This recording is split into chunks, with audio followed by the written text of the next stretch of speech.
Untuk mendukung program pemerintah Kota Palembang, Dinas Kependudukan dan Catatan Sipil Kota Palembang melakukan kegiatan jemput bola terkait pembuatan akte kelahiran.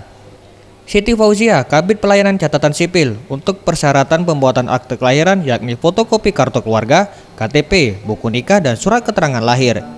Untuk mensosialisasikan hal tersebut, pihaknya akan datang di kelurahan dan kecamatan di Kota Palembang untuk mendata masyarakat agar mau membuat akte kelahiran karena Pemkot Palembang telah menggratiskan biayanya. Kalau belum merasa perlu, belum mau buat barangkali, tapi alhamdulillah kita selalu gencar mengadakan sosialisasi sehingga masyarakat nanti seluruhnya anak-anaknya sudah memiliki akte kelahiran.